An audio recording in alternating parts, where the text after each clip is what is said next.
Did you guys know that one of the best ways to improve your vehicle's off-road capabilities doesn't actually cost you any money at all? Well, in most cases anyways, but regardless, airing down your tires, arguably for some, is one of the best things you can do to complement your vehicle's four-wheel drive system. To put it simply, let me explain this theory of, does airing down your tires really give you that much more traction off-road? Well, let's start with the how. How does it increase your traction? First, we have to understand the basic principle of what the air in the tire actually does. Like, did you guys know that it's not the actual tire itself that holds the weight of a vehicle and its load? And it's not the actual air itself that's in the tire that holds the weight either, but rather it's the amount of volume of air relative to its air pressure that is the important factor in determining how much weight a tire can carry, of which we had talked about in one of our previous videos pertaining to how much weight can you haul. So make sure and check out that video for a more in-depth explanation of a tire's load carrying capacities and limits. If we look at any passenger or light truck's tire sidewall, it's going to list the tire's maximum air pressure, and with the tire being inflated to that maximum air pressure will also tell you what the tire's maximum load carrying capacity is. Because with the maximum amount of air pressure in that tire, the sidewall is going to be as stiff and rigid as it is designed to be to carry that maximum allowable weight for that particular size and rating of tire. This also means that the footprint or contact patch of the tire will also be at its narrowest and smallest point. The sidewall is basically going to be almost straight up and down with very minimal bulge to it, little to no flex to the sidewall, and the ride is going to be much more harsh because of all the bumps from the road are going to transfer right up and through the stiff and rigid tire into the suspension and up to the bottom of your butt. And the tire has to be that way because most of the weight carrying capacity is done by the sidewall of the tire, and you certainly don't want it bulging out and flexing it too much with all that weight on it, because it's just going to heat up to the point where it's going to blow apart, and nobody wants that. For most people, if you're not carrying an extra abundance of weight, will run their tire's air pressure at recommended factory pressures found on the tag or sticker on the door jamb. These pressures are a safe recommended pressure and are a good balance of air pressure for the tire's performance and ride quality. Of course, those recommended air pressures could change once you start increasing the size of your tires you're running or the weight you're carrying, or, like we're about to get into next, decreasing the amount of air pressures for off-road situations. Now that we understand how the air pressure affects the dynamics of the tire with higher air pressures stiffening up the sidewall to carry more weight, we can now understand that substantially decreasing the air pressure in the tire does just the opposite and softens the sidewall of the tire to the point where the shoulder treads and side biters or sidewall tread on the tire now bulge out enough that they become part of the tread and contact patch of the tire. Picture this. In one hand, I have a balloon, and in the other hand, a basketball. The balloon represents a tire that is aired down, and the basketball represents a fully inflated tire. Obviously, the basketball is much more stiff and rigid than the balloon, so if we try to off-road this inflated tire while trying to climb loose rocky hills or big rock obstacles and ledges, the stiff basketball isn't going to be able to flex, fold, or sort of absorb and envelope over any type of trail obstacles, severely limiting its capabilities and traction properties, right? But the air down tire, or this balloon for example, is going to have a larger footprint. It's going to be able to flex and fold over the top of rocks, logs, ledges, crevices, and it's even going to have better flotation properties in the snow, mud, sand, or loose rocks and gravel to help prevent your tires from digging in too deep and you getting high centered. So to put it simply, on the road, you want to have your tires just the right amount of air pressures in them to be able to handle the weight you're carrying, but yet not be too rigid that your vehicle is going to ride like a lumber truck in a plowed field. Well, that's a little extreme, but you guys know what I mean. Plus, on the road, you also don't want your tires to be so soft that you start sacrificing the handling performance of the tire either, and should only run lower air pressures in your tires while off-road and at low speeds, of which we'll explain more about shortly. For most people, if you're not carrying an extra abundance of weight, will run their tire's air pressure at the recommended factory pressures found on the tag or sticker on the driver's door jamb. Those pressures are a safe, recommended pressure and are a good balance of air pressure for the tire's performance and ride quality.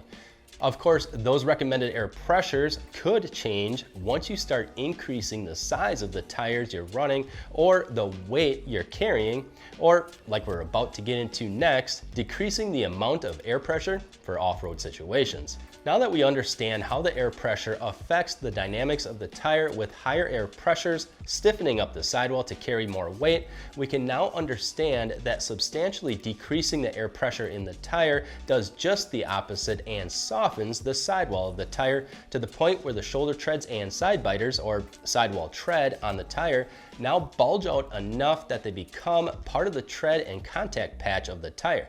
So now we know how decreasing the air pressure in the tires affects the tire itself and the advantages of airing down for off-roading, but just to recap what they are, first, lower air pressures in the tires allows the sidewall to be much softer and more pliable to cushion the ride and absorb the harsh terrain on rough trails. Being that the tire sidewall is now flexible, it allows the tire to conform to the different variety of trail obstacles, like explained previously with the example of the balloon and the basketball.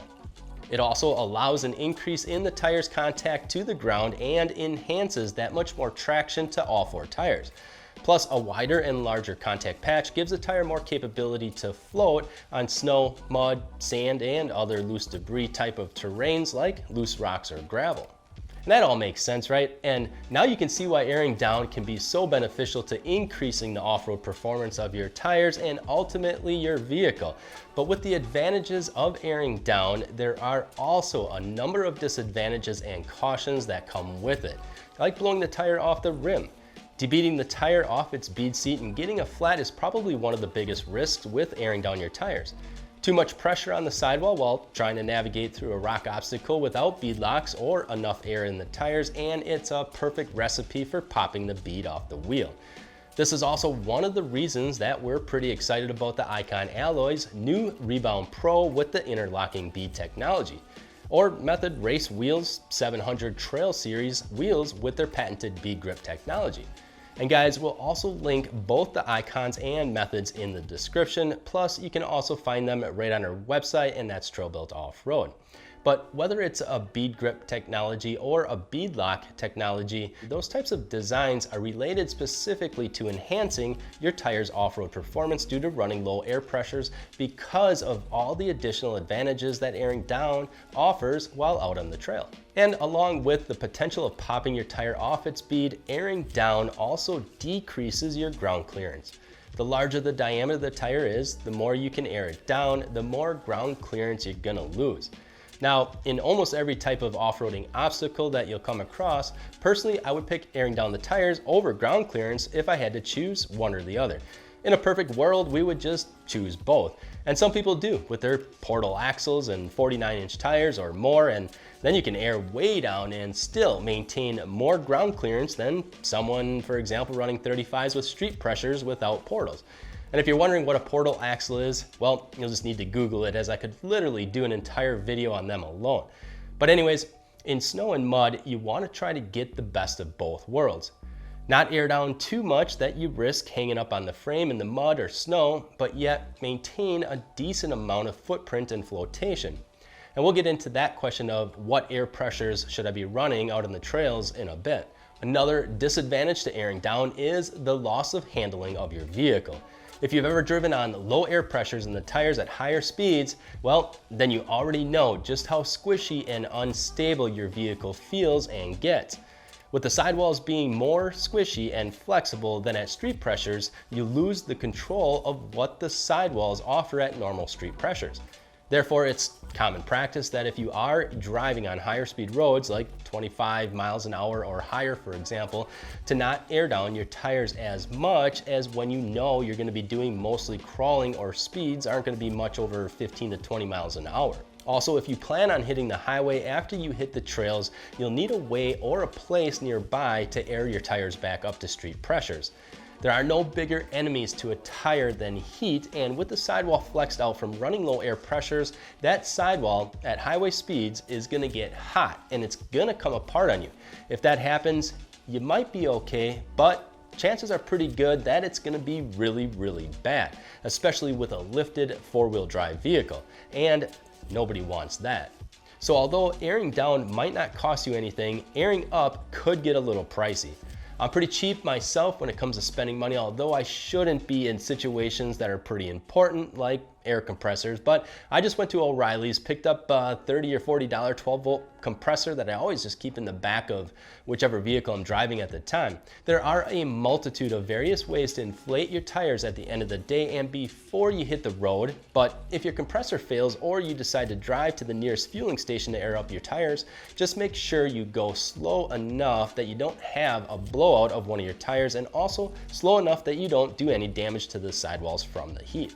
And sidewalls are kind of like when you don't have a scissors or a way to cut a piece of paper in half, so you have to fold the paper to create that crease in it, then fold it the other way, and then back the other way, and just keep doing that over and over again until the paper is soft enough, or the crease is soft enough to just be able to tear it in half at the seam. Well, it's almost like that with the sidewall of your tires at higher speeds, where it can get warm or hot enough that eventually it's just gonna tear apart on you. So just be very cautious out there with low air pressures on the highway. So then I guess the biggest question that we get, and that probably most of you are wondering, is how exactly do we know what air pressure we should go down to in the tires before hitting the trails? I mean, there's no low air pressure chart for what your particular vehicle, with the amount of weight that's in it, with the type of load range tire and the size of tire that you're running, that tells you exactly what air pressure to go down to for that particular trail.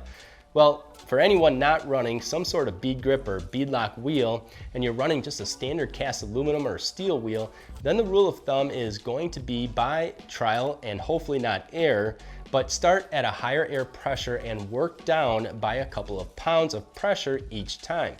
In almost every situation, 20 psi in the tires is a great starting point. Unless something extreme happens, like you hit a rock on a trail at higher speeds and the tire blows off the wheel, 20 psi won't be too low of a tire pressure to have to worry about debeating the tire, and yet is still low enough pressure to slightly enhance the tire's off-road traction. Once you're out on the trails, make sure and take note on how well your tires are conforming to the obstacles, and if there is any concern of debeating the tire in situations where you're really putting the tires to the test on certain obstacles where there might be a lot of pressure against the sidewall of the tire. Obviously, if you're worried that 20 psi might be too low of a pressure for your particular situation, then just air up a few psi's, or maybe even go to 25 psi and run that for a while and observe how the tires are performing at that psi. Or maybe it's just the opposite. Maybe 20 psi is too much and the tire just seems too stiff and rigid and doesn't appear to be flexing like you want it to. Then drop a couple of psi's and retest to see how they perform at 18 psi. If that still doesn't seem like enough, then drop a couple more psi's until you get to the point where you're satisfied with the flex and conformity of the tire without being too nervous that you might pop the tire off the bead.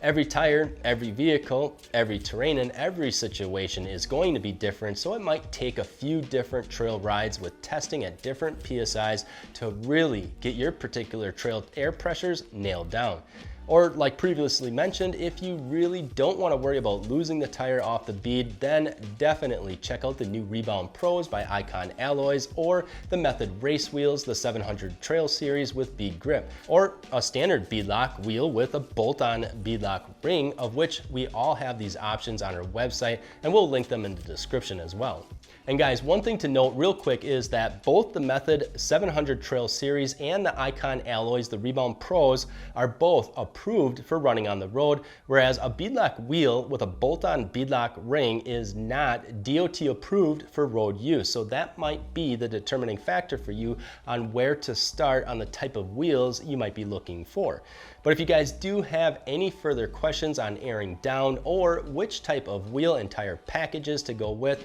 or even if you guys do have any personal experiences with airing down your tires for the trails, definitely make sure and let us know in the comments below. Other than that, guys, that is all that we have for you today. And if you enjoyed today's video, make sure and hit that thumbs up, plus that subscribe button to stay up to date with all of our future videos. As always, guys, we appreciate all of you for watching and all of your support. I'm Josh from TrailBuilt, and we'll see you guys